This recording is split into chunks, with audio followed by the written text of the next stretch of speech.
What's going on, everybody? Welcome back to another episode of Coast to Coast. I'm Ronan Gaine. Joining me as always, Chris Nambu.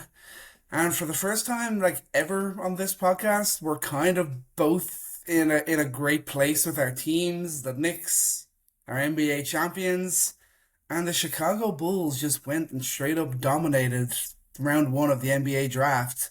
We got a lot to get into. Giannis is finally off of the Heat, or off of the Bucks, I should say, and moved over to the Heat. Thank God that saga is finally over.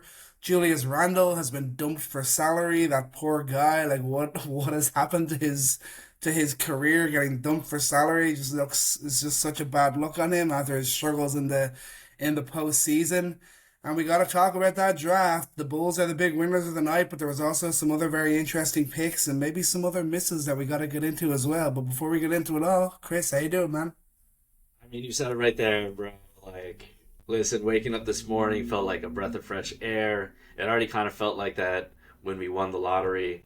But listen, man, it's been great. You're coming off the championship. I'm coming straight off of a trip to Europe. My first time in Europe. Great time in Madeira. Great time on the island. Right at mountaintops everywhere. And I feel like coming back, I'm on a mountaintop as well, dude. It's been an incredible ride just watching this fan base finally be excited about something. Watching the Knicks fan base be finally excited about something. And honestly, this draft is so good. And I can't wait to get into it once you talk about the trades and stuff. But it's really been a testament to the talent of this draft that every fan base is looking at this with some hope. And regardless of the situation these teams are in, there's not a lot of disappointments, moans and groans. The only booing we really saw was every time Adam Silver stepped up to the podium, um, which I thought was funny. I mean, he handles that so well every time. But man, let's jump straight into the Giannis trade, man. I want to talk there. I'll Actually, just no. say, Actually, no. Let's talk about you first. Let's skip. I just gotta say real quick, we obviously have a bit of drama, the Giannis trade, the Randall trade, but one bit of drama has just been eliminated for us as breaking news, just as Oh, we hop on here. Austin Reeves intends to sign a 4-year, $185 million deal to return to the Lakers, so he intense. It's appears kind to of be going early. nowhere. He It's kind appears of to be going early. nowhere. We were planning to talk about some free agent stuff next week, but we'll see, man. It's pretty early. It's pretty early, but I guess that'll be an interesting partnership for years to come between him and Luca. Obviously, we got a sight of how good Reeves could be early on in the season this year. God, that front court is going to have to be good defensively. Oof, yeah, yes. I mean, they did a good job in the draft, but we'll jump into that. But before we jump into anything, I saw you got to get on here solo. Man, I just got to talk to you about the championship. I mean, you still got to be riding high. You got your new gear up top there. I mean, Ronan, just talk to me real quick. Talk to me how you're feeling.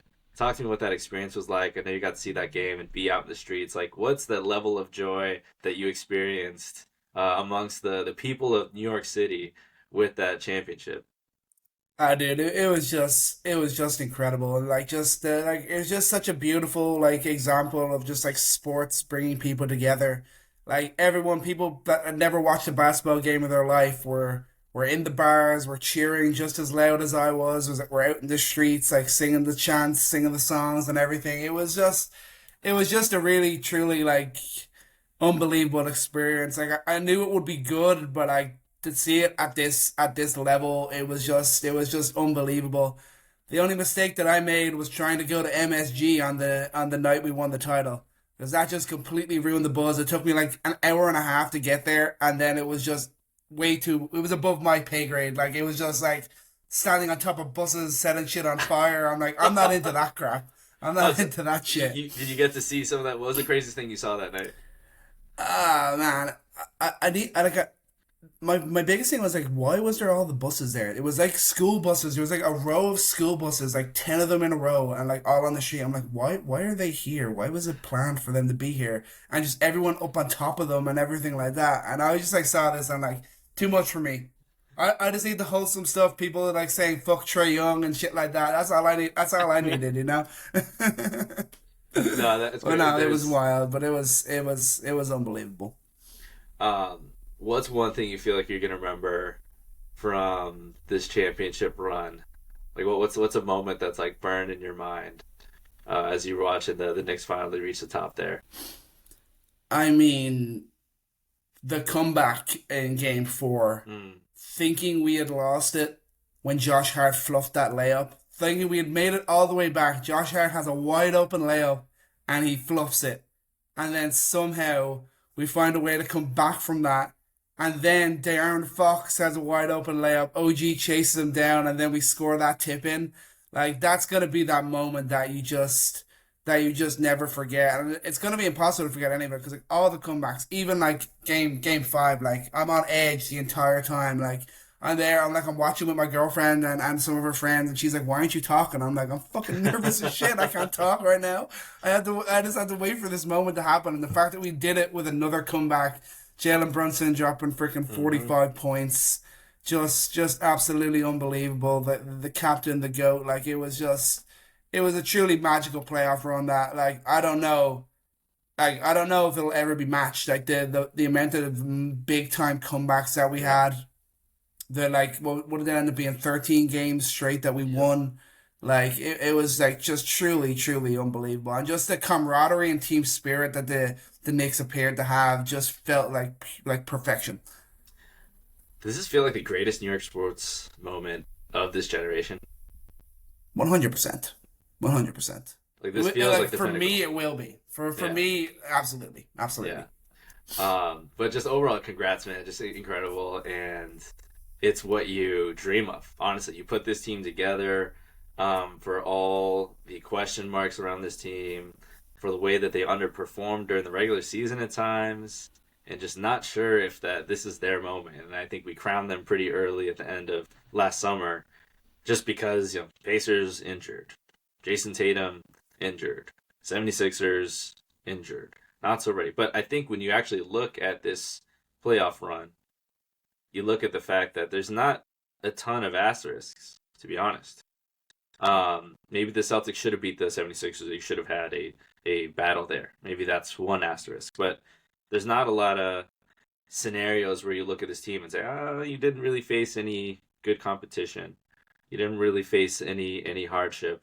I think, Brunson played through injury. Josh Hart played through injury. Cat just totally found himself in a way that was incredible. And I don't think there's a lot that you can take away from one of the most dominant playoff runs in terms of wins and straight wins in NBA history.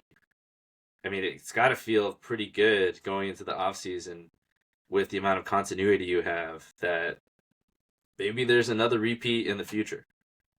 Yeah, no, it's just scary. Like obviously we hear straight away Jim Dolan's like, yeah, we're not going into the second apron, so that's going to make it difficult for us to probably bring back both Shamet and Mitchell Robinson.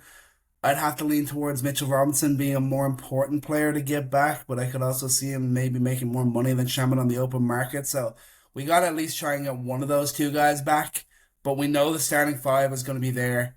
We know Miles McBride is going to be there. We hope that Diawara and Kolek, because at times during the season, the two of them played crucial roles for the Knicks and were Yeah. really important in wins that we had. You hope that they can both take that next step. That's what the Knicks have shown. They believe that those guys can take that next step to being rotational pieces next season.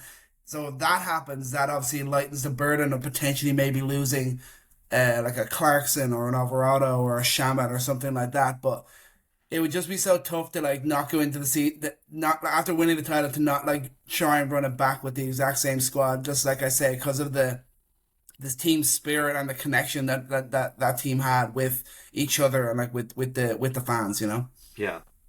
Um, I think it's been great to see, great to talk about, but I think we got to get into one of these trades here.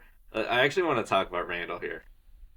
No, Randall, my poor Julius. listen, man, Randall had some great moments for New York. I love that when Mamdani talked about New York, he talked about all the players, leading up to this moment, because it wasn't just this year, it wasn't just last year. It's really a build of culture and winning ever since Melo left. And there were some dark times, there were some bad trades that happened, there was a lot of uncertainty, but I think Julius Randle like owns a certain chapter in this where, he still was a part of building back up the New York brand. And then, you look at the T Wolves now, they trade Julius Randle essentially to make room financially to sign Io. And they do get a good traded player exception out of it, like around 30 million. And they do also duck the luxury tax. They have a little bit more space now under the first apron, I believe, around I think 23 to 30 million. I'm not sure, depending on what any re-signings that happen. But Julius Randle is now a Brooklyn Net. Io is going to be a longtime fixture of this T Wolves team. I kind of want to attack this first from the T Wolves side of things. Um, you look at the cat trade and you look at this roster now. I am currently wearing an Io DeSumo jersey. I am a big Io DeSumo guy. I think he has potential to get a little bit better than what he is, and he showed that in the playoffs. He had his 40-point performance. He shows how good he can be alongside a guy like Anthony Edwards. But ultimately, you look at a team that traded away Cat. Cat was undeniably the second best player on a championship team. Knicks just won a championship, and you're now without a second star. I think just generally speaking, what's our level of big picture concern for the state of their assets and where they go to build around Anthony Edwards at this point? They're under a tremendous amount of pressure. Like at this very juncture, there is a very real possibility that this time next year, the biggest like talk of the town is Anthony Edwards wanting out of Minnesota. Like that is on the table at this very moment because they have to make another move now that they've dumped the salary. They've signed Asumu. That was a good signing. Maybe a slight overpay, but you're kind of picking hairs. You're Yeah, kind of picking hairs at that. And there's another move that needs to be made, and it has to be a good one because one of the big issues that Ant was facing last year is all the double teams that he had to face, and they need someone to come in and take that heat off of him, and that's not there. They don't have that. And you think about their depth now, their depth sucks. Like Dante's out for the year. We're looking at what Ant Desumu, Nas Reed, McDaniels, and Gobert, and then who else after that? Like who else is going to make that difference off the bench after that? Nas Reed's likely going to come into the starting lineup now. They lose that sixth man of the year who's been so great for them coming off the bench. There's a lot of pressure on the Minnesota Timberwolves to make another move, and as much as I heard like Anta's come out and apparently he's content with the way things are in Minnesota right now, that can change pretty quickly if they go through another tough season and maybe they're a first round exit and the playoffs next year. The pressure can come real damn quick. yeah. I think you did leave out boy Tim Shannon Jr. I think he's a guy that they're going to continue to build around. I think they have a lot of belief in him. Um, Bones showed some things, Jalen Clark as well, but I definitely see the point there, and I think I agree ultimately that another move needs to be made. Jokingly, as we jump into the honest trade here, with the Heat having a $30 million question mark surrounding Andrew Wiggins, maybe it's a little Andrew Wiggins reunion to be had with that $30 million exception. Um, but they need somebody. They need someone to slot in there. They need another guy to take pressure off of Anthony Edwards on the perimeter. You know, how much better does Iowa Sumu get? Is there room for growth there? Do they see him featuring him truly as like a secondary star there? There's a level of belief that, as he's developed that 3-point shot, as he's shown how much he has on his downhill game, he's shown some development in the mid range as well. Like maybe there's something there for him as well. Um, let's jump into the Giannis trade, man. It feels very weird that we've been waiting for this for. I mean, some people have been expecting it for 3 years. Um, it could be longer. Ever since they won the championship, there's not really been a lot of buzz around them making any forward progress.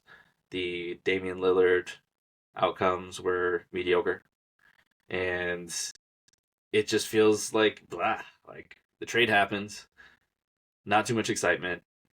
It's just done. There's almost not even a lot of disappointment that it happened. It was just like, all right, I guess here we are.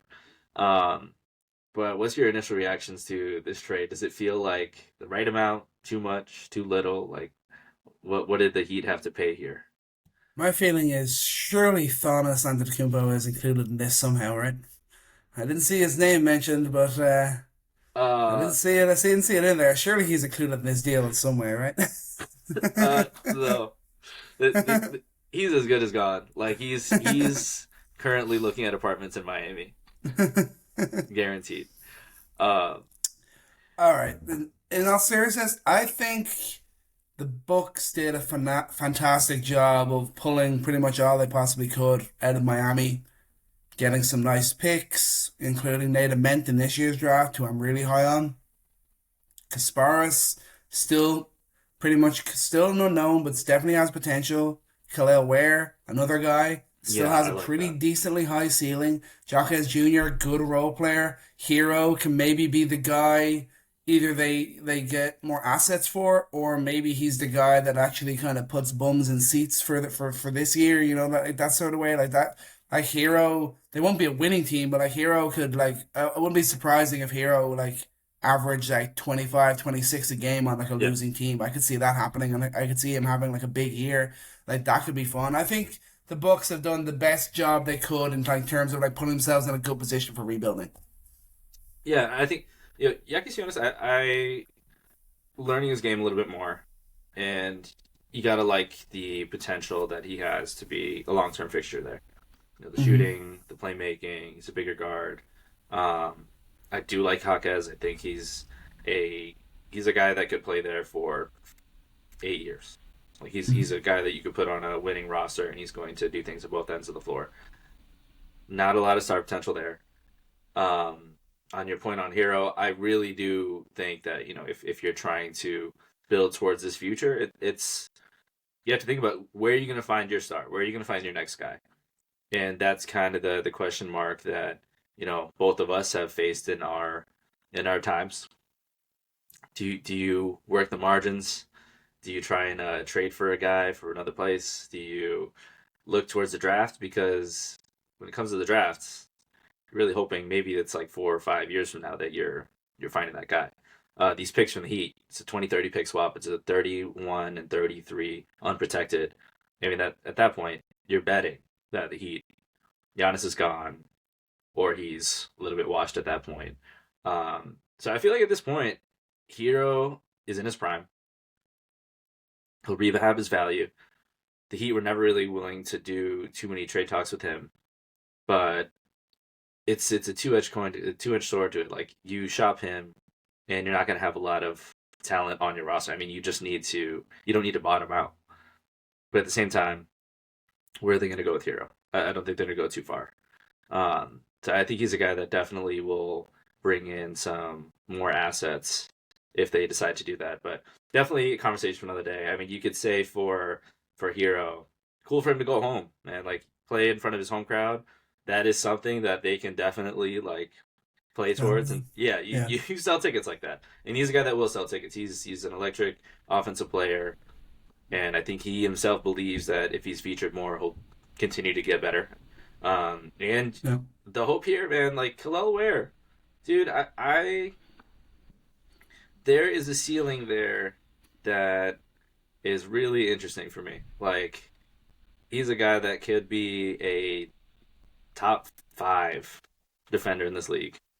He's a guy that can stretch the floor, and who knows where his 3 point volume goes to as he continues to get better.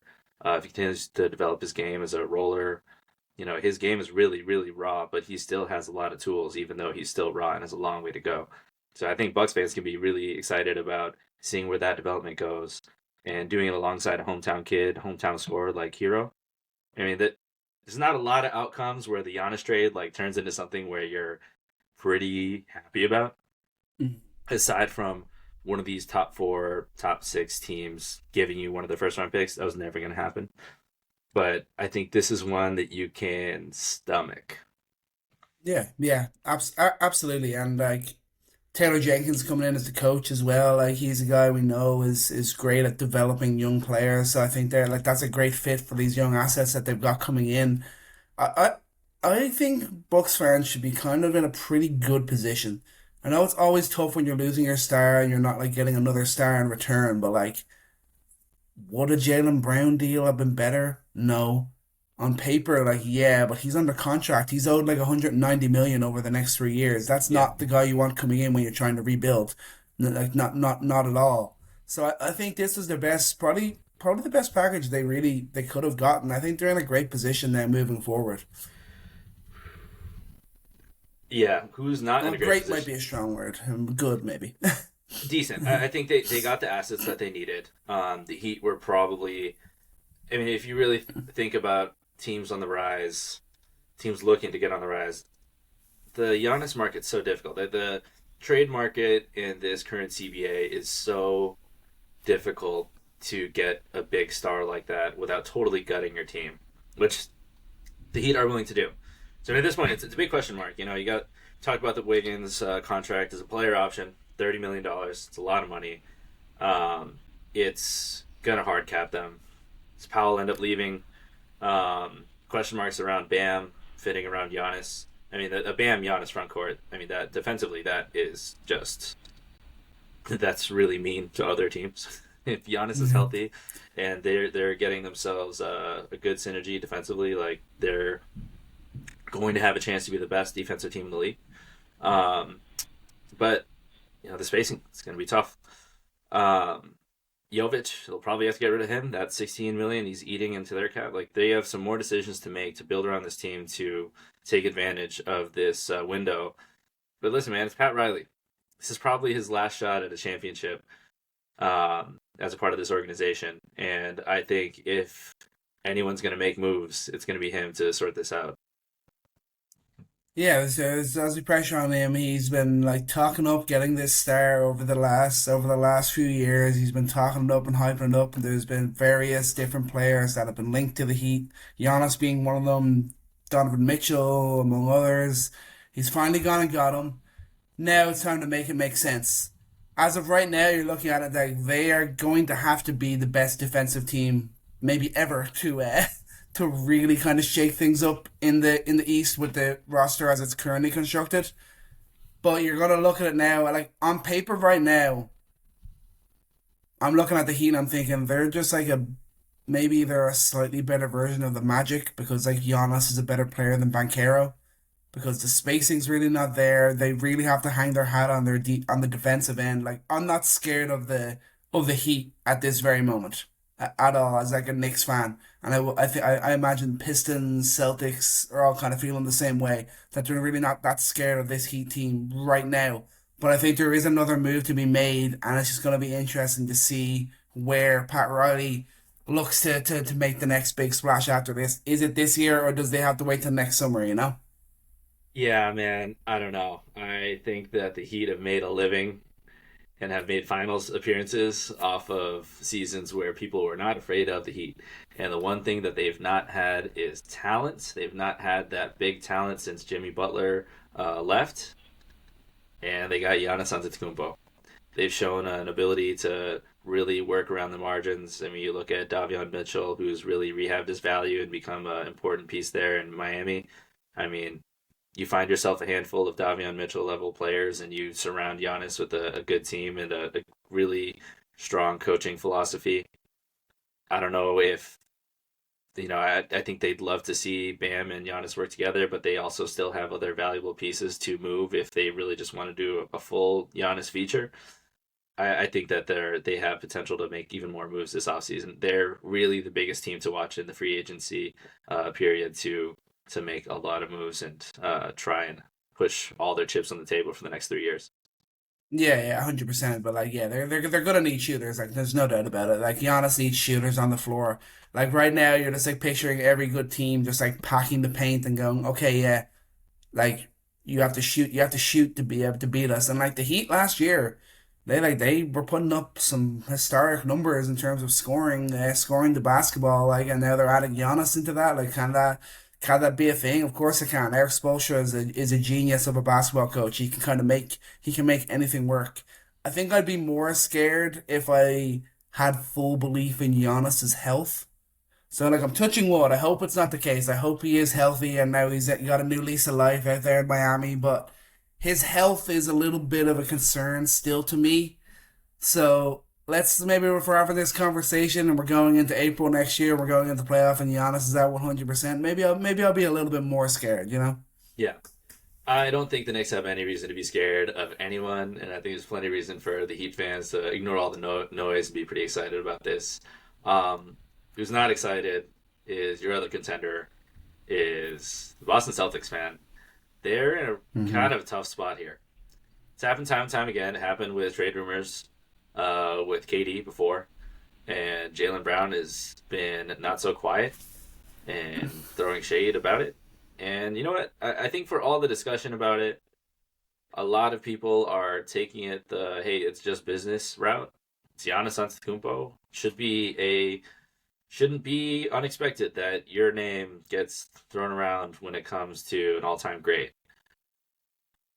I mean, dude, like Jaylen Brown thinks, and I think reasonably so, that he's a top 10 player in this league, and the that he wants the loyalty expected of being a player like that. How are you going to expect a player like that to react any differently? Just to address that piece of it, I think that it's very reasonable for Jaylen Brown to, at this point, be like, you know what, trade me. I want out. I mean, the comments that he made at the end of the season, this being his favorite season, being featured, that he's got even more. I mean, his comments being like, people who doubting me, you're turning me into a monster. I mean, I as a basketball fan, purely, like, I love that. I do love his approach mentally with that he feels like he can do even more. I think he showed he can do a lot more. Um, and I don't know what they do to this point, man. I think ultimately you look at the possibilities, which we can address quickly here, in terms of what teams are left now in this Jaylen Brown market. Because I think if you are Brad Stevens, the only trade you really make with Jaylen Brown to get better is a guy like Giannis. Sure.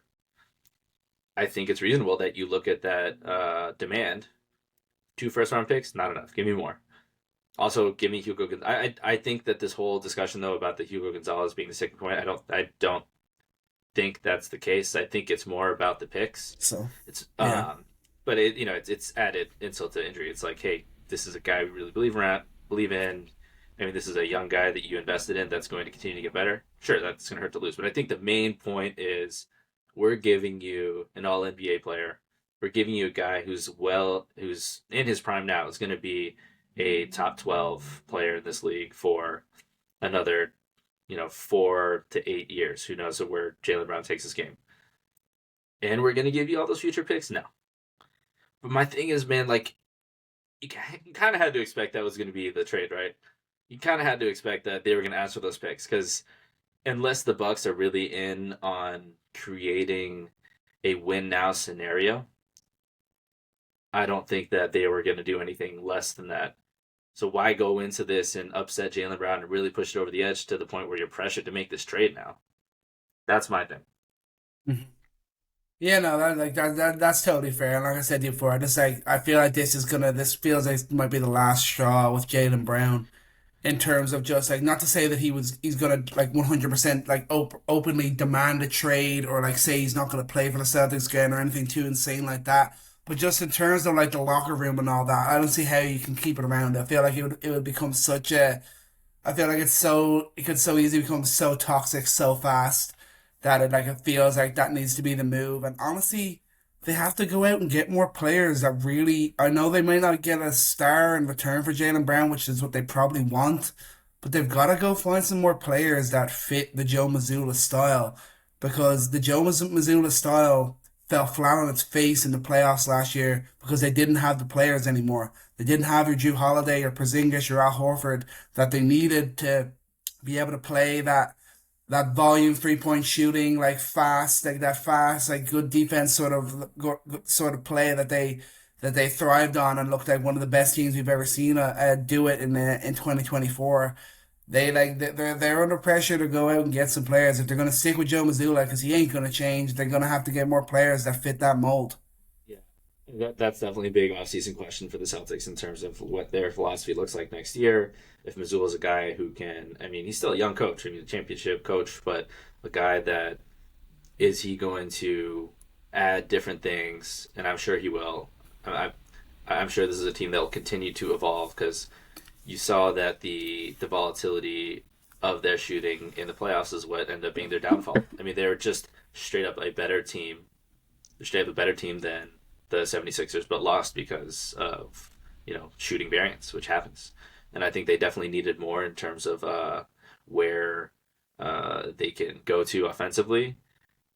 At the end of the day, looking at these potential packages, I mean, you think about the Rockets, you think about the Hawks, you think about, I mean, the Blazers and Pelicans. I feel I'm less excited about. I mean, this idea that the Cavs could trade Mobley's interesting. I don't know if that's true. It seems like really not very well sourced, but discussed. There's not really a lot of options outside of a Mobley trade, which I'm still not super excited about, or like a crazy KD trade. Like what do you get for Brown at this point with those teams that really gets you excited about, oh, we're reloading for another championship versus, hey, we kind of got to retool right now because we're forced into a trade? Feels like more of the latter. Yeah, yeah, it's and like Brad Stevens is one of the great minds in the NBA, one of the best like wheeler dealers that we've seen in the NBA. So like if anyone's gonna figure it out, I'm gonna be pretty confident in him being the guy to do that. But the Boston Celtics, just like you said with the Miami Heat, the Boston Celtics are another team to really watch closely as we go through the summer and go through free agency, and then just and then see what they potentially do in the trade market as well. Yeah. Just looking through these, I mean, the Rockets, I think the one that I think the one that would excite me is if they could get Amen Thompson. That would be a retool, reload for me. Amen Thompson is a guy that I think would just be. Oh yeah, I his can't. amazing shooting, really, with Joe Mazzulla. Yeah. Yeah, but I think what you want to see them do is get another. If they have to trade Brown, they need a guy that can create off the dribble. They can't lose that level of on ball creation from Brown and not replace that somehow. This idea of like the Pelicans where you get a guy like Trey Murphy. I love Trey Murphy. I think he's a fantastic player. He's a guy that would play really well alongside Jason Tatum. But you'd be right back to a conversation where, hey, Jason Tatum now is getting double teamed a lot. What do we do about that? Not no one else is really creating a shot. What do we do about that? You can't lose a guy at the level of Jaylen Brown and survive that. Um, but at any rate, the Celtics have some questions to answer. And I think Derek White too. And we'll talk about that probably next week. But those trade rumors are going to continue to accelerate, I think, throughout this whole offseason. Hopefully it just blows over. At the end of the day, hopefully he's still a Celtic. I think this is, as we've talked about for years now, this has been the best wing combo since Tracy McGrady and Vince Carter. And they've won a championship together. And you hope they continue to do so. Um, Last deal, Trae Young. Wow. Oh yeah. Wow. Wow. Dude got paid. Wow. Dude got paid. What a great agent he has, an agency that he has. So, Phenomenal. like, he agrees to a 4-year, $212 million contract, and I don't think the fourth year is a player option too, Yeah, which getting the is player option is which just like is mind-boggling. wild. I thought, okay, maybe there's a team option there, um, but no, and it's a typical superstar deal.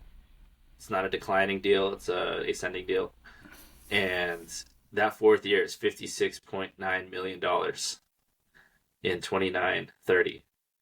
What's the best case scenario here? Let's talk positively on it first. I mean, what do you see Trae Young meaning to the Washington Wizards over this 4 years? He is the go-to guy in the clutch this year, potentially next year. He develops into more of an off-ball player with guys like Debonsa, Sar, other guys around him. He really starts to develop that thing that he hasn't developed his entire time in the NBA. Takes less shots off the dribble, more catch and shoot opportunities, and then and he's a great teammate. That's if he like is willing to upgrade his game and be more of a team player, that can contribute to winning and that can make him a real valuable asset. Maybe not at the value that you're paying him, but you've already agreed to that contract. That's done. So you just gotta try and get the very best out of him from there. Yeah, I see the piece of it where you don't get a guy like Trae Young on this deal unless you feel like you're ready to go. I think they Mm. keep Anthony Davis. I think that they believe that AJ DeBonsa is a playoff ready rookie. I think they believe that Alex Sarr is going to make a jump next year. I think Trey Johnson has shown enough where he's already going to be at the level of an elite off ball shooter. He'll be able to attack closeouts, will be able to play in the open court. All these guys like to play in the open court. They're a team that can play fast along Trey.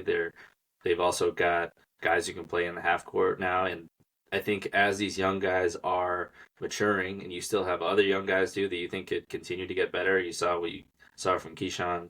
I think Bilal Coulibaly is still developing his offensive game, but defensively too. I mean, he's got real talent on that end of the floor. And I think the biggest picture here is that the biggest issue around Trae Young is developing a defense around him and developing a defense with Alex Sarr and Anthony Davis and the wing defenders that they have growing there. That could be one of the best case scenarios. We talked about the Spurs being a type of place where he could thrive and they could hide him and they could still be a good defense despite having a guy like him there. I think you look at the Wizards now and say, hey, they could be a really good place for him where his defensive incapabilities won't matter as much, and the amount of offense that he's going to bring from day one, and the way that he's going to be able to feed these guys, that he's going to bring that level of gravity to help these guys have space to work. I think that that's the argument for it. You give AJ DeBonsa on day one a top five point guard in this league at his peak. And at his peak, a guy who's like a true playoff competitor. Like he's been through the fire of the playoffs. And I mean, same thing with Anthony Davis. And we'll get into DeMonta more a little bit, but I think that that's the argument, man. Like you have a number one pick, and he's coming into a situation where it's like, hey, let's compete now, let's win now, and I think it's pretty cool. That's not very common for number one picks to walk into. Yeah, and like you look at it now and you're kind of just thinking there's probably a 50-50 shot. Maybe no, we'll say 60-40. That maybe like this time next year, the Trae Young contract, no one's talking about it. He's been a great Mm-hmm. fit alongside the Bonsa. The Wizards were in the play-in maybe, and they were competing. And then the 40% is that this time next year we're like, how the hell are the Wizards going to get off Trae Young? This contract is one of the worst in Yeah, the NBA. That both of those outcomes still very possible, but I mean the Wizards made that move. They wanted Trae Young. They were always likely to invest. Obviously, the player option at the end of it is definitely the thing that's bugging me the most. But hey, yeah. let's see what Trae can go and do. Yeah, I will. I'll understand all of the arguments against it. No one's gonna argue about his issues on defense. No one's gonna argue about Anthony Davis's difficulty staying on the court. But I think for a team with the amount of flexibility they have with the young guys on good deals and the assets that they have to work with, that this is probably the best kind of team they could put together, and they're really in for a serious playoff contention run in DeBonce's first year. Yeah, and for being as bad as they've been for so long, like they got Yeah, to take anything that comes their way and just like give them the money and have at it. yeah. And with that being said, man, let's dive into the draft. This has been the most lauded draft in a long time. This could be Hmm. probably the only good draft for a couple of years based on what a lot of draft experts are expecting out of the next two seasons. And let's talk about the first four. Happened exactly like he said. And really, if you look at most of the mock drafts before March Madness, all the way back into February, it kind of sussed out exactly like you thought it would for the lottery itself. Um, but what do you think about the fits for the first four players? And I think we talked about it last week or a couple weeks ago. But any guy that catches your eye, like who do you think is going to be the best player out of these four? I'm still really high on Caleb Wilson. I said it then and I said it now. Like I still believe that a few years down the line we're gonna look back at this class and we're gonna say Caleb Wilson's the best player that came out of this draft class. I really believe in his talent.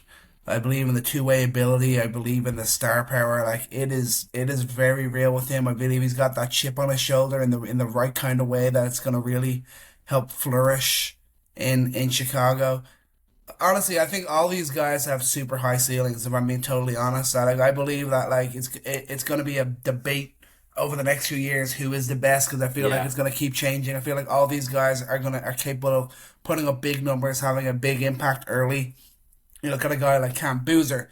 If like that playmaking really translates to the NBA, like that's going to be absolutely huge with the size that he's got as well. Playing in that Memphis team, like that could be crucial. Darian Peterson maybe has the highest ceiling, also has maybe the most question marks around him. The Bonsa, I think he's such a pure scorer. I believe maybe his ceiling is slightly below Peterson's, but it's not enough. It's not big enough when you think about the risk maybe that's involved with Peterson. I don't think it's that big enough a gap where it makes more sense to have taken Peterson at number one. yeah. I staying on Boozer. It's funny for Boozer and Wilson. Boozer not really given much thought as a number one pick, Mhm. despite his level of talent all year, despite what he's been as a successful basketball player, as a competitor his whole young career. Um, that's got to be a chip on his shoulder. But the absolute log, the tree on Caleb Wilson's shoulder, man.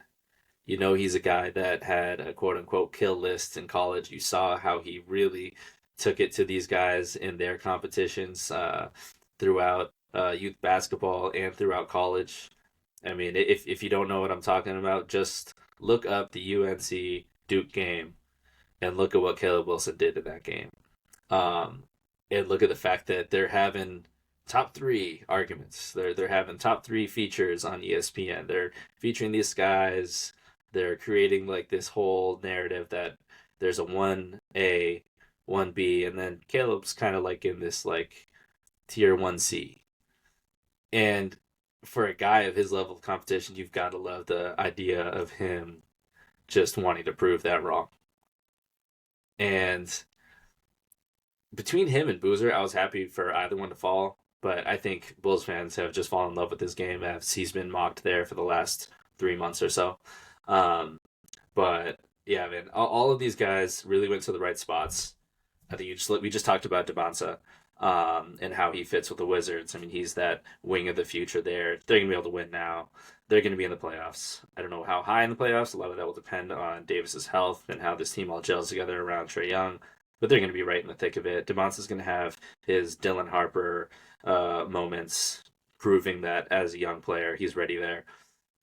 Darren Peterson. I mean, the Jazz too. Like these two teams that have just been mired in tanking have been the big motivators for the league to change tanking are now able to flip the script. And I think I've been saying this, man. The Jazz have a lot of talent. They've got a lot of guys that are ready to show it. They made that trade for Jaren Jackson Jr. I think they're going to be in the thick of it as well, hunting for a playoff spot. Darren That Peterson, starting five is fun.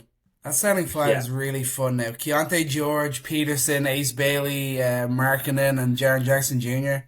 Like that is a really fun starting five out there in Utah. yeah, and obviously there's questions around if they keep Walker Kessler, but I mean, Hmm. just think about it. Darren Peterson is going in a situation with Keontae George coming into his own like, and being a. I mean, the question is, does Keontae George have star potential? I think that's still a question that needs to be answered. I know he's a good guard. I know he's a good playmaker. He's got good size. He's shown that as that three ball is becoming a little more reliable. He's a dangerous player. Isaiah Collier is a bona fide, like he could start on some teams as a point guard. Like they have great playmaking in their backcourt. Ace Bailey showed that he's not just some shiny piece that they got in the lottery that maybe may not pan out. He showed some real flashes of stardom. Like he's got serious star potential. We know what you're getting from Larry Markkinen. You know that three big lineup that you throw in Jaron Jackson Jr. for, if they keep Walker Kessler, like that's a dangerous line to have. That amount of size they have there, and then you throw in a two-way off-ball stud like Darren Peterson, who at his floor this season is gonna be a efficient scorer, is gonna be a solid defender, is gonna be a terrifying player in the open court. You throw in Bryce Sensabaugh. You saw what kind of shooting you got from him. They got some good depth too. Kyle Filipowski. Anyone goes down, oh, here's Kevin Love.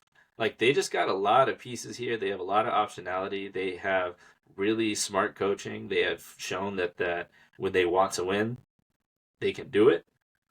And I told you, man, I told you last year, like they're going to be a little too good. They're going to have to pump the brakes, and they had to pump the brakes, and they had to pump the brakes to the tune of being fined for pumping said brakes. Because we're like, hey, you guys are too good to be this bad. And I know the West is tough. I know you guys got new faces out there. The Suns are still competitive. The Blazers are still competitive. But this Jazz team, like I can't see them not being in the thick of the playoffs next year. And Darren Peterson also having his chance to show what he does in the playoffs. It's a fantastic opportunity for both these 1 and 2 picks to do something crazy.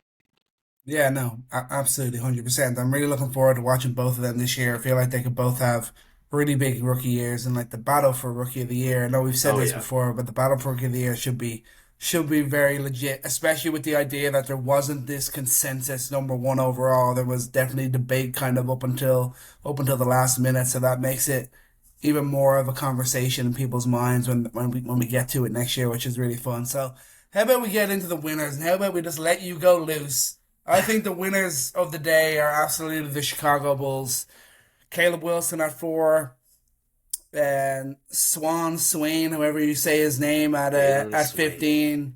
Like I think like they may have just found their duo of the future right there, and I feel like they found their first star in a long time in Caleb Wilson. I, okay, let's talk about Jalen Swain there. Bulls winners of this draft, and this is why you get a guy like Bryce to run your team, and you got the guy who was obvious. Caleb Wilson was obvious. Talked about him a lot already. I talk about him all day. I really do think he has like true star potential. And I will say this. Let me do say this about Caleb Wilson because beyond the highlight film speaks for itself. And then you talk about the possible negatives for him. The negative outcomes, maybe he never shoots, which I doubt. Look at that mid range shooting touch. Look at his body of work. Look at his free throw shooting. Look at his footwork. I think he's going to be a 3 level scorer. I think he's going to improve his defense. Why? I mean, he's a hard worker, and you look at all the reporting from coaches, and it's great. If you want to learn more about Caleb Wilson, pull up Ricky O'Donnell's article where he talked to his high school coach, and I think the most revealing thing to me is hearing about how he is mentally as a player, because that's always what separates these guys. It's always hard to say, "Wow, look at that tape! Look at how good he is against this level of competition." Well, it's like NBA is a different beast. NBA requires IQ. NBA requires processing. NBA requires you to be a student of the game. And this guy in high school was already like drawing up plays with his coach well into his early career as a young teenager to help get other guys open. He's thinking the game. He's thinking about, you know, how are teams responding to me? How can I get other players involved? How can I evolve my game? Like, where do these chess pieces need to move for me to get better? And that speaks to me more than your typical, just high level athlete, jump out the gym type of guy. Because that's the guy that we usually fall in love with, right? You watch 20 minutes of highlights, you're like, wow, look at this guy jump, look at this guy shoot, look at this guy get downhill. And then the question is like, well, how's that going to translate? You really believe in a guy who's not only that physically gifted, arguably the most physically gifted player in this packed draft, that he has not only the work ethic, but he has that sort of IQ. He has that sort of drive to get better and does it correctly. And the other piece of it too was really fascinating that in his first couple of years, like he was watching hundreds of hours of tape. Like he's on huddle all the time. He's watching tape. Like he's really pushing the boundaries of learning the game. That more than anything excites the hell out of me. Um, and to talk about Swain, interesting pick. I think he was mocked anywhere between the 10 to 15 range, and then a little bit more on average if you look closer to the late teens, early 20s. It's a swing pick, and I love this swing pick. You look at the philosophy of this team, and they want to get guys in here that are athletes, that are long, they're big, they're strong, and are able to get downhill. And that is just 100% what this guy is. He's the best isolation, most efficient isolation scorer in basketball at nearly 6'7", with a 6'10" wingspan. A guy who's strong, who has a crazy handle, and that's the piece that's so interesting to me. Yep. You draft a guy who is NBA level strong, is NBA level size, has the tools to be an NBA level defender, who can be a slasher, not off the ball and not just in the open court, but you put the ball in his hands and you say, go get a bucket, and he can't. That's not something you find on grown on trees anywhere. A lot of times it's you have a wing who you got to kind of build that level of confidence. You got to build that playmaking. And the playmaking thing is a much harder swing, I think, than the shooting. But the shooting is the toughest swing here because he's a bad shooter. But what's the end outcome of a guy who, like I said, has a good defensive floor and has an incredibly high ceiling as a playmaker at his size? I mean, I see a Jalen Williams level of ceiling for him if he can get that shot going, because he's a solid playmaker. He's not the passer that you see from Jalen Williams, but I think his floor is a good defensive Karis LeVert, who's uh, a better handler, I think, already at this point. And you put that alongside a guy like Caleb Wilson, and you put that alongside a guy like Giddy. Suddenly you got big wings up and down the floor. You got Modest Buzelis there as well, who's continued to show that his on-ball creation is improving year on year. You see in modern basketball, you want guys who can create off the dribble throughout your roster. You don't want any weak points. And while the shooting is a concern, I think that's a much easier swing. If this hits, man, like you have a big, versatile, long, athletic, fast, and solid defensive team that you added a guy who also has that like level of size. He's not just this lanky guy. He's a strong guy. Like his defensive upside as well is really good. I mean, it's everything you want in a 15th pick, where the floor is pretty good, pretty solid, but that ceiling that you're swinging for is, I think it's a Jalen Williams level of swing. Yeah, honestly, like you look at it and you look at the tape and you look at like what the people are saying, and you're like, his ceiling might be a Josh Giddey that plays defense, plays Yeah, good defense. yeah. That I might think be what Josh. his ceiling is. Yeah, I will say respect to Josh Giddey. I think Josh Giddey is truly one of the best live dribble passers in this game. Hmm. I don't see that level of passing from Swain, but I think what he does have is a bag. Josh Giddey doesn't quite have a bag. He's very, simple using his size and using his angles to get to the basket, but he doesn't have that same level of like change of pace and kind of that jerky handle. Like the really surprising, honestly, for a guy that big, like 220, 230 at 6'7", to like get low and like kind of cross hang dribble, hezzy, get to play off 2 feet, and also get to a floater, also get to Euro step. And he's got a great reverse layup package that is really surprising for a guy as big as him. He's not vertical like a big like jump out the gym athlete, but has definitely more vertical burst than the Giddy. But that's why like that Jalen Williams level, that excites me, because Jalen Williams, what do you see from him? He's got surprising handle. He's not the quickest player, but he can get to his spots. And once he's already got an angle on you, he's stronger. He's going to get you out of the way. He's going to get to the bucket, and that's kind of something you see from Swain.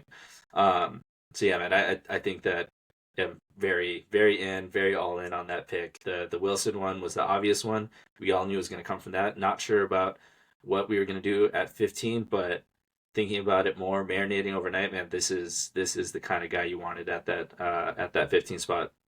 Yeah, and the handle, I think, like you keep mentioning, I think the handle is the thing that really separates him, and that's kind of the thing you really look at and can get super excited about. Plus the defense. I think a lot of people talked about how his defense maybe dropped off a little bit at Texas last year, but I think the more he develops, I think he can really develop into a really good defender in this league for sure. Um, Next winner I want to talk about is the Memphis Grizzlies. Oh yeah, I oh thought yeah. they were a big time winner in this draft. Obviously, they traded back and then they traded back again, but they pick up Boozer at three. like I believe him, Cam Boozer being a really good, like at the very minimum, he's a multi-time All-Star, I think, in the NBA. I think his all-round game, his all-round production, if that translates, like he could be a really scary prospect. And then of course they take Kareem Lopez. And like the moment where Kareem Lopez was drafted was just really amazing. Like first ever Mexican-born player taken in the first round, and like you could just see the emotion there. Like that was one of the most beautiful moments of the entire night. But the size that they've got now in Memphis is kind of terrifying. Like they are just a gigantic team. Like you think of like imagine like Edie and Boozer and like even like Gigi Jackson's still there and Cameron Lopez add him in there as well. Like there is tremendous side in this Grizzlies team. They're going through a semi rebuild, so I think it's a good spot for both Boozer and Lopez. And Lopez, like yeah, his ceiling is just like a 3 and D role player, but like adding that to any team, 3 and D players are some of the most valuable in the entire NBA right now. So if he hits, like that's gonna turn into a really fantastic pick. And Boozer, like I said, I've heard people trying to doubt Boozer. Like I'm not a doubter of Boozer. I'm a believer in Boozer. I think he can be a real player. Yeah, and I think too, like 3 and D has evolved a lot over the last decade, and the three is very streaky for him. But I think he's multifaceted in that he's not a guy that's just a standstill shooter, swing the rock. I think he's a guy that will have some off the bounce game as well. He's not the fastest guy, but he has enough on ball skills where I think he can do that. And I mean, on the whole, man, like you look at the Grizzlies and you look at what they got here. Taylor Jenkins may not be there anymore, but I think that the Grizzlies culture and that department of scouting and how they develop players there is just at times second to none. And up and down the roster, dude, like you just think about Cedric Howard, how good he's looked, how much better he could get. I really believe in Jalen Wells. I think Jalen Wells is a great player. They got in that trade. People don't think about these names, but I still am a Taylor Hendricks guy. I think he's dealt with some injuries, but the fact that you got a guy like him who's going to be hungry to prove himself too. Play Um, junior as well. exactly. Walter Clayton Jr. too is a name to look at. You got all these young guys. How are all these young guys going to flourish here, and how does that look next to a guy like Cam Boozer and Kareem Lopez? I mean, you drafted two guys who are like incredibly mature for their age. I mean, Kareem Lopez has been playing professional basketball for a couple of years now. Like he is a professional. Cam Boozer is just an absolute professional. You'll joke about him being like a 30-year-old in a 18-year-old's body. And just looking on the court, these are all guys who can dribble, they can pass, they can shoot, and you pair Cam Boozer with Zach Edey. I mean, Edey's going to continue to get better. You've seen that the biggest concern is, well, is he going to be able to move on an NBA court? Looks like he can. He gets a little bit tired. He's working on that. If he can just increase his minutes, he can increase his conditioning. If he can stay healthy, you got a guy like Edey, you got a guy like Boozer, and everyone's still doubting on John Morant, man. But I think John Morant will have his time to be a leader of this team, and he'll still have his time to really uh, endear himself to this young team and to regain some of his value. I don't think they ever trade Ja. I think this is a team alongside these two young guys who's going to continue to grow and I think do some special things.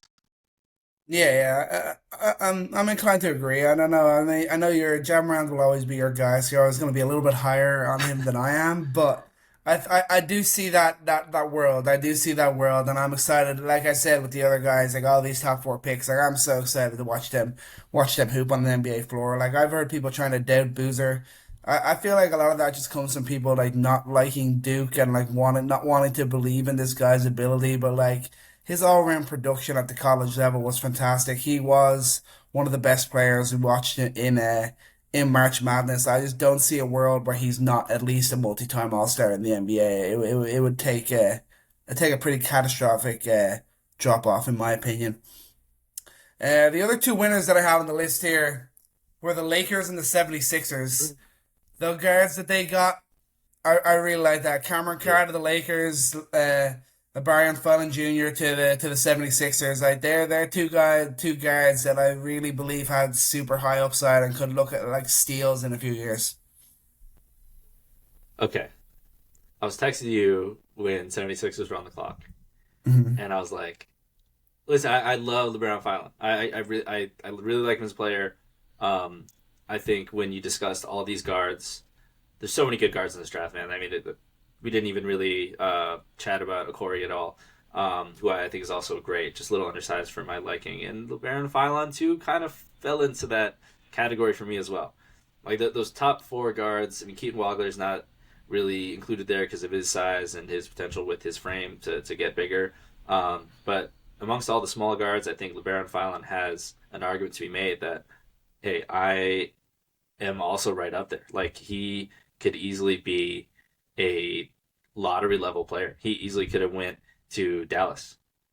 And that's where I honestly thought they were going to go with that pick. I think maybe Dallas could have drafted down, but you obviously get your Michigan head coach in there, and he's going to take his guy. Like I think that's probably where that goes. And we can talk about that in a second. But I think what I texted you was like, I can't believe that they got off of a guard that just showed himself to be a playoff competitor in Oklahoma City, and then now you got to go out and get another one. Like you got to go get another guard. Like that guard was there in the room. That's what I frustrates me. guess that shows kind of the switch up since Maury's gone, that sort Yes, of way. yes. Just like it's not a it's a move that they it was the right move that they made. Absolutely the right move, but you just think about like what should have been there. Hmm. But LeBaron Fallon, they need another creator, and you listen to the new GM speaking there about what their goals are in terms of the draft and in terms of what they need, and he's absolutely right, and he has the right approach to it. They just need talent up and down the roster. They need creation. They need front court help. They need wing help, and they got the best guy available. I mean, a lot of big boards looking at LeBaron Fallon as a top 12 guy. 12, 13, 14, 15. I did not think he was going to slide into the 20s. So honestly, a gift that just dropped in their lap. He's a guy that's going to play. I think he'll have a chance to be the defender that he was last year. And he's a guy that probably could have been a high, like a 20s first round pick last year. Still kind of stays there in this range this year, but he's a very, very good on ball creator. I think there's a lot of upside for him as a shooter as well. I think my question still is going to be about the size. Yeah, I think that's he was funny. the most talented player there for sure. But VJ's not a big guy. Maxi's not a big guy. Phylon is, I mean, arguably smaller. He's going to play smaller than both of them. So you got three small guards there. VJ plays much bigger than his size, but that will definitely be a question mark moving forward. But you never draft for fit. You just draft the best guy available, and that's got to be the best value pick in this whole draft. I feel. Yeah, I agree. And like knowing he's going to come in as that pure backup is definitely like, a good sign as well. I feel like we'll get to see potentially the best of him right off the bat in his rookie year. And what about your boy? What about your boy Carr in LA? You like that one, right? I love that because I think I would have been pretty decently happy with Carr at 15. I Hmm. think what a lot of NBA scouts see in Carr, see it talked about a lot, is that he's not necessarily a young guy. It's his third year. Hmm. Again, you say that about Swain too, but I think you question a little bit the on-ball creation, how much of that is there. You question how much of a playmaker he could be, and you question the frame, or not the frame, rather it's his size, Yeah. and he is a long wing, super athletic wing, super athletic. Like in the open court, he just looks super exciting. And I think for the Lakers in particular, I want to talk about fits in a minute, but in terms of favorite fits, he's on that list for me because what have the Lakers needed? They need a 3-and-D wing. What is Cam Carr? He is a 3-and-D wing. He's a great shot blocker. Again, we'll see if he holds up against one-on-one type of ISO defense. I mean, is he really big enough, thick enough, really to handle some NBA physicality? We will see because he's very slight at his size. But when you talk about a vertical threat next to Luka Doncic, next to Austin Reeves, the kind of pressure he can put on defenses from the just from like a backside cutter type of perspective, type of actions you could run for him. from the weak side wing. I mean, he's a guy that's going to put a lot of pressure on the rim. He's going to be a vertical threat for both those guys. You're going to get another guy who could really be a lob threat. They don't have a ton of those for a guy who loves to throw lobs in Luka, and that's just going to be a highlight reel, night in, night out. They just have not had that level of athleticism, vertical athleticism, open court athleticism with a reliable 3 point shot ever. I mean, you kind of hope that Cam Reddish should be that guy. Wasn't that guy? I don't know if he'll be the level of defender that KCP was, but they've been looking for a legit 3-and-D wing since they lost KCP, and I think he could be that guy. Yeah, and like the Lakers will be hoping for that, and Luka Doncic, I'm sure, will be hoping and praying for that. That's all the winners I had. We could either go the losers or we could go to best fit. If we want to stay positive, we could just forget about losers and go and we just talk about best Yeah. fits so far. Yeah. Who are your favorite fits? I'll start. My first one is Yaxel, Golden Mm-hmm. State. In terms of just the versatility that he has, it's perfect for Golden State. He fits what they're going to want to do. He's going to be able to space the floor. He's going to be able to play make when they ask him to. As a short roller, he'll be able to attack closeouts. I mean, he's just shown like a complete all around game. I'm pretty excited to see that, and I think my only question ultimately for him is the questions around his ability to adapt to different systems. Seemed like it took him some time in Michigan, even though he's an older player, which usually comes with this calling card of a NBA ready. It's gonna adapt to any system. It's gonna be ready from day one. There are some questions about the mental side of things if he's going to be able to work in a system that has notoriously been really hard for um, college players to adjust to. But he has all the tools that they need to reload alongside Steph Curry. And where do you find guys at his size, do it all wing, can defend 1 through 5, and then you throw in Draymond Green, the guy to really coach him along on the court? That would be huge. Yeah, no, I totally agree. That was a great pickup from the Warriors, and like knowing that they had to find a guy who's like the most readily available to contribute right off the bat. Like they did a great job like figuring that out. Yeah. Who do you got? Now this is a guy that on the one hand I had him down as a loser, but I also think it is a great fit, and the team that drafted him are a winner, and that's Okay. Darius Akuf. Okay. All right. Let's hear it. So obviously I had him down as a loser just because he's going to Sacramento, and like Sacramento is just where players go to die. Like it feels like that sort of way. But at the same time, he is a relatively raw talent, and going to a team like Sacramento where there's about as little noise as there could possibly be might end up being the best thing for him and give him the best opportunity of truly developing into the elite guard in this draft class. I I still think he's going to be the most productive guard in this draft class, and Hmm. especially in a Kings uniform.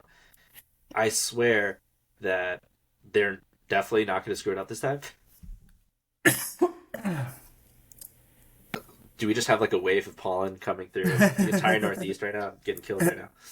But that you have to think for Sacramento, you pick up a guy like this, and you just have PTSD. You're like, we had our time with Tyreek Evans, our time with Fox, our time with Halliburton. Like, certainly it's got to work out this time. Um, Man, defense there is gonna be hard to watch. That's all I'll say. That's all I'll say with that. Yeah, the defense is it's gonna be tough. The defense is gonna be tough. He's got to find a way to just be aggressive, be passable. I don't know how he's gonna. They're not gonna be able to hide him with this Kings team right now. They're not gonna be able to hide him on defense. It's gonna be pretty ugly. The Kings are gonna lose a lot of games this year. But I also think his offensive upside and the things he could do with the ball in his hands will be huge for Sacramento. And like I think there is a world where he's putting up the most points per game as a rookie this year. I think more than the points, we know what his offensive creation is going to be off the bounce, off the dribble. Like, he's going to create his own shot whenever he wants. He's going to get to wherever he wants, and he's going to drop. I mean, his floor is he's going to score 15 a night. I think he could.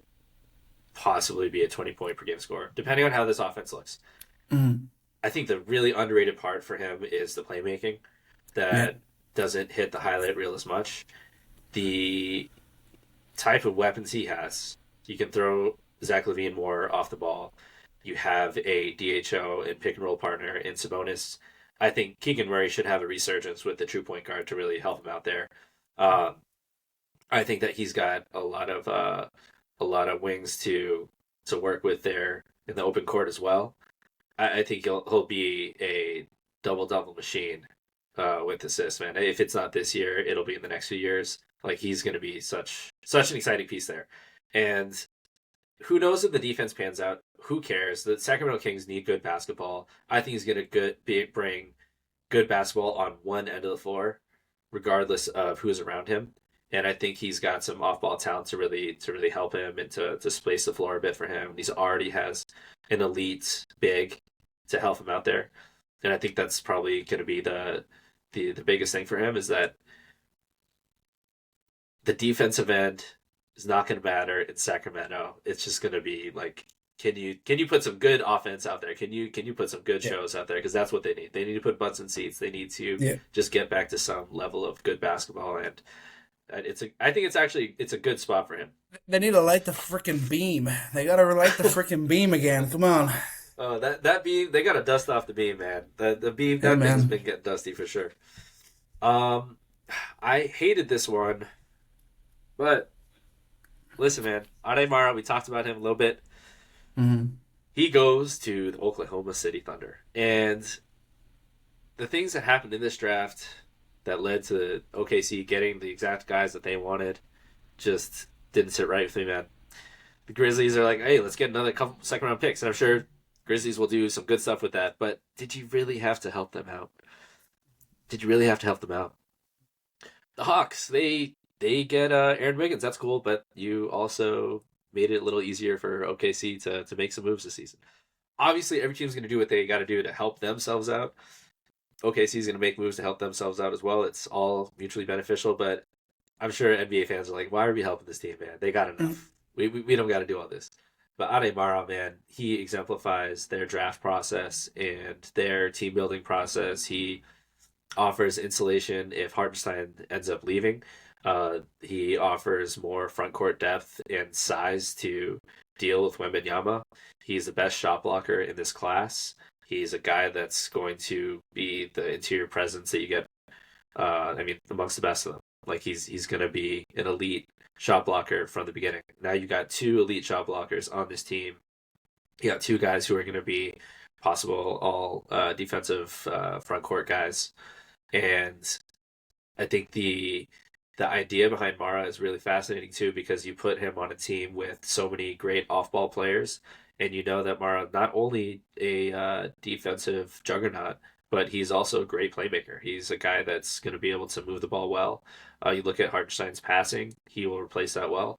Um, Only question mark I'll say for him is the rebounding. He's Mm. not quite as strong as people think for his size. Rebounding numbers are not too impressive, and that's a very big contrast to a guy like Hartenstein, who's an absolute glass cleaner. He's not going to be that guy. Uh, it would be a little bit of a slight frame in the front court to see him and Chet compared to if Hartenstein leaves. But oh yeah, they have Thomas Sorber too. So they really have endless possibilities in that front court. They got four guys who they could reasonably reload with next season, and that's a pretty good starting point this draft for them. Yeah, they've got a little bit of comfort if they like decide that they don't want to pay the money to bring back Hartenstein. I believe he's got like a $28 million option that they have to kind of make a decision on, and it feels like this is a move to make it easier for them to kind of turn that down Yeah, and not pay him that money. Because like we said, we've been saying it all along. Like eventually, the Thunder are going to have to start making some tough decisions, and this kind of feels like the first one. And they've got a nice little backup now in Mara to kind of like make it slightly okay to lose a guy like Hartenstein. Not to say that he's going to be at Hartenstein's level right away, but that's got to be the expectation. Like his floor maybe is like a Isaiah Hartenstein yeah, type of guy. yeah. And you look at Bennett starts as well. I think he's my second favorite if we're just going to talk about OKC. point guard, creator, excellent passer, elite shooter, probably best shooter in this draft. So definite two-way player. Maybe not to the level defensive playmaker as Cason Wallace. I mean, Cason Wallace is one of the best defensive playmakers in the league. But again, another replicable mold to what OKC likes to see in their players around Shea and the defensive system they've built there. Just totally fits what they do. And he's also a guy that you don't really have to develop. Like, he's going to get better. Even if this is who he is right now, like, he's a guy that's going to slot in, be able to play, and just work seamlessly. Yeah, that was such a savvy move from them, and like I mean, what we expect nothing less from a guy like Sam Presti, right? Yeah. Any other favorite fits you got? This is kind of up in the air, but I kind of love Nate Ament in Hmm. Milwaukee. Okay. I think he was a guy that kind of slept on. I believe in his ability. I Okay. believe that there is potentially, still extremely raw, but there is potentially a star there. And going to a place like Milwaukee where there is no expectations, there is no demands, he can just go in there and really get the best possible chance to develop. And going in with a coach like Taylor Jenkins, I think that's a great fit for him. Yeah. He gives me concerns. Just it's like PTSD. It's Ujman Jang PTSD. Yeah, that's Uh, fair. That's fair. the amount of big shooting wings that I get excited about that have question marks about their efficiency and their playmaking ability just worries me a little bit. Um, but anytime you get a big wing like that who can stretch the floor, who has playmaking potential, I mean, you take the biggest swing possible. I think he's probably the biggest swing in the lottery, Hmm. and that's what Bucks need to do. Um, I think Braden Burries is going to go really underrated in this draft, but he's a guy. He's a sure thing.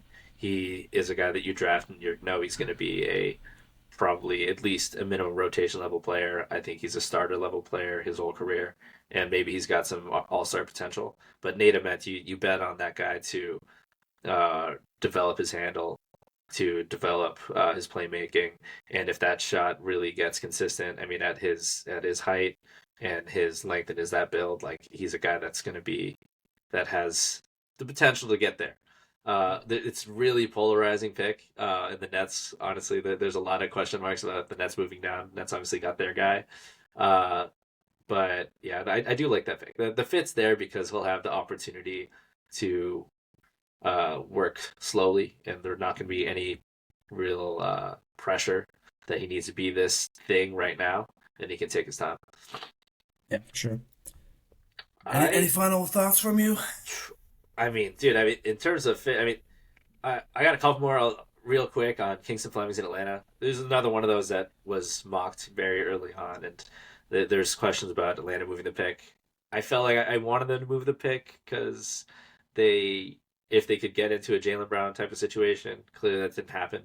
But Kingston Fleming's man, uh, you look at his tape, you see the kind of the speed and the handling and the ability to get to the rim, ability to really work in the open court, similar to Tyrese Maxey. You get a guy like that in Atlanta, a team that loves to run, and then you look at his defensive playmaking. You get another playmaker who's going to be just a pest on the ball. He's going to be a ball hawk. You got him next to Dyson Daniels, and hey, I mean, Dyson Daniels really got to work on his offensive game because he's quickly going to see his minutes disappear with a guy like Kingston Fleming's out there. I mean, that's a true point guard. That's a guy who's going to be able to create off the dribble. It's a guy who's going to be able to create pick and roll. Um, and it's just a dream fit for a team that's really been emphasizing that side of the floor. While I think he's going to replace a lot of the on-ball creation that you lost from Trae Young. You saw some difficulty that Atlanta had. They really had to lean on CJ to be an on-ball creator. I think Kingston Flemings shows that he's a true point guard who you don't have to worry about him like adjusting. I think he'll adjust well to physicality of the NBA. Yeah, I with him, I kind of have one or two doubts about him. Let's talk I about it. don't know Let's talk what about it it. is. I'm kind of looking at it and thinking, on the one hand, I think the Hawks could be a little bit annoyed that Darius Akuth didn't fall for them, but also they would definitely have PTSD thinking they're drafting another Trae Young. Exactly. Exactly. I could totally see that. And then I'm also like, was there better fits? I know they need a true point guard, and that's why they went for Flemings. But you're like, there's more obvious fits in the front court that went after him that would fit in better with Atlanta at this very moment. Flemings really needs to develop his off-ball game because it's not about replacing Jalen Johnson as the primary ball handler. It's just giving him the little bit of extra help as the ball handler, and he doesn't have to be the primary for 48 minutes a game. And then it's also just improving that efficiency at the rim because he is great at getting there, but is you want his efficiency to be just a little bit better scoring at the rim. If that comes through, which is definitely possible, then this will look like a great pick in the end. But I do have some concerns. Yeah, I would say like okay, he only took I think 102 total threes. Not only I mean it's not small. His off ball volume was significantly lower. He did shoot 56% on him. I think the question is the actual shot itself. Yeah. It's takes a little bit of time to load up. It's a little bit wonky, but it goes in. Is this? It almost feels like a Tyrese Halliburton, like, hey, dude, like it goes in. Don't worry about it. It'll work out. Yeah. I think if that still sticks, if they can still run a multi-ball handler system, and in case of emergency, hey, Jalen Johnson doesn't got it going. Nikhil Alexander Walker's more of a natural secondary guy. We can go to like point guard mode, like set up offense, get this going, and that was something they really missed. So I see the concern because I think it's very obvious when you watch him shoot. It's is that shocking to translate, but I think we've seen players like your Tyrese Halliburton's uh, still prove that they can be a shooter at that level, and hopefully that sticks because I think everything else about him besides that shot tells me that he's going to fit right into what they do and be pretty good. Um, the trade down aspect to it was interesting to me because like you did have a Mara that could have gone there. You could have argued for Perez Johnson. They ended up not drafting Sinak, so they went for another smallish big man there. They still don't have their true five, but I still think it's a good fit. Yeah, yeah, for sure. No, that's yeah, it's gonna be an interesting one to watch. You got any final ones, or we Oh, want to get into any the other best fit in the business? draft. The best fit in the draft. If you're a Spurs fan, the one thing you really wanted to see was a big. Very hard to imagine any of the good bigs falling to you, except for Jaden Quaintance. And Mhm. Quaintance fell. The question is that knee okay? Everyone's talking about how he's not really landing on that right leg when he's dunking in practices, when he's dunking in workouts. But when you look at his physical tools, when you look at his defensive IQ, when you watch the tape, I mean, that's you think about like a Robert Williams type of player. And we really needed a physical big next to Wemby. Like Wemby got beat up. Wemby had not trouble, but like Wemby, you clearly saw that he needed another big out there, and you needed another defensive anchor, and that's what you get at Quaintance. You get not only a vertical threat, you get a guy who's a bit switchable as well. You get a guy who can, rim protect, get on the perimeter, and that's really tough to find. For you to get that 20, like that's the absolute home run swing that you need in this draft. The Spurs get another home run swing. What about that, huh? Tends to happen for them. Yeah, no, I agree. Yeah, like you said, like and obviously they even went for they kind of doubled down by taking Reed then later on in the draft as well. Less potential there, potentially less like an obvious choice, but like they clearly kind of took a shot on that. That was kind of the safety if maybe the injury issues kind of continue to persist. They kind of took that pick and went two bigs, and like that's kind of the main like field, like main like spot that they need to add to find that partner for Wemby in the front court. Mm. Um, those are my favorite fits. Do we have any other lingering questions with the drafts? Any teams give you pause, make you think a little bit more? Um, if we're staying positive, I don't think so. I think everything kind of like makes sense. You can kind of see the arguments and why people went certain ways. I'm feeling good today. I'm feeling positive. I don't want to get into any too much negative shit, you know? Are Nets fans happy, you think? Are Nets fans ever happy? Like, can you ever be happy as a Nets fan? I don't know. My I mean, they didn't only take some foreign guy that no one's ever heard of. That's a plus. That's a win for them. uh yeah, I think my question is just Mikhail Brown Jr. He definitely started to rise. He's got a lot of potential. Got a lot of guards, man. Got a lot of guards, and you got a couple of now that you got Randall in there too. You got a couple of guys who like to hold on to the rock. And PJ is gonna want the ball. Oh, MPJ and Randall playing basketball together will be ugly as hell. You got a guy, Mikhail Brown Jr., who is feels a little bit more naturally and off guard, and you got a lot of point guards who can't really shoot. It's a in terms of worst fits, it's probably just naturally up there based on their roster dysfunction as it is. But I gotta wonder, what that situation is gonna look like on the court. Yeah, as someone who's not a Nets fan but lives in New York, I wanted them to reach for a cuff because I would have liked to have gone and watched some Darius Cuff live in person. But like obviously with all the point guards they already have, like it probably didn't make sense to go and take a guy like Darius Cuff. But like yeah, I mean we just kind of have to wait a bit with the Nets and see if it ends up making sense. What did they have? Five first round picks last year. No, they had Mikael Brown Jr. to that. They had Randall to that. It's just a hot mess. It's just a hot mess in Brooklyn. I don't think there's anything they could have done to make me really think, all right, they're on the right path now, or they found this guy. They just kind of have to wait and see if they can make sense of it all. Um, that was my only thought and my only lingering question in this was with the Clippers. It's more of a free agency question we can table, but they keep Keaton Waddle. Are they going to trade Kawhi? They just reload with Kawhi.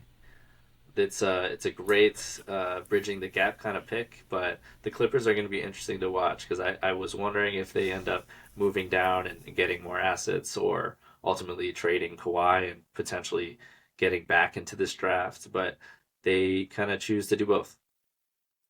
Yeah, they're another interesting team to watch to see if they does Kawhi stick around if they don't extend him. Like, is what are the lingering issues of the whole investigation, all that sort of that sort of carry Investigation on. of what? What are they investigating? Yeah, Trees? yeah, Listen, man, in yeah. today's world, if we know anything about American sports, American politics, you let people forget about it, and they will because there's enough going on right now. That Trees, is something about trees, yeah, that's fair. trees That's and actually money. very fair. But yeah, yeah, the Clippers are definitely going to be an interesting one to watch because I feel like they with their owner and all that, there's still kind of an emphasis on making sure they have a draw. They want people coming to that fancy new arena still. So like, is that why they maybe keep a hold of Kawhi? Does it make more sense for them to ditch Kawhi? It probably does. So yeah, the Clippers are definitely going to be an interesting one, and I think they'll be a team we get into when we discuss free agency next week. Well, yeah, that closes the door. Let's go Knicks. Let's go Bulls. What did I tell you guys? I told you there's a very likely outcome where me and Chris are both happy for the summer, and it appears we got there. We didn't even talk about the Knicks taking Nick Claxton. The Bulls, Not the Claxton, yeah, man. not the worst big guy in the world. At his peak, he's a great rim protector, great Yeah, rim runner. He is. he's got some things to prove to Chicago that he's still who he was a few years ago. Dropped off a little bit, but Easy to um, drop off in Brooklyn. That's all I'll say. Easy to drop off in Brooklyn.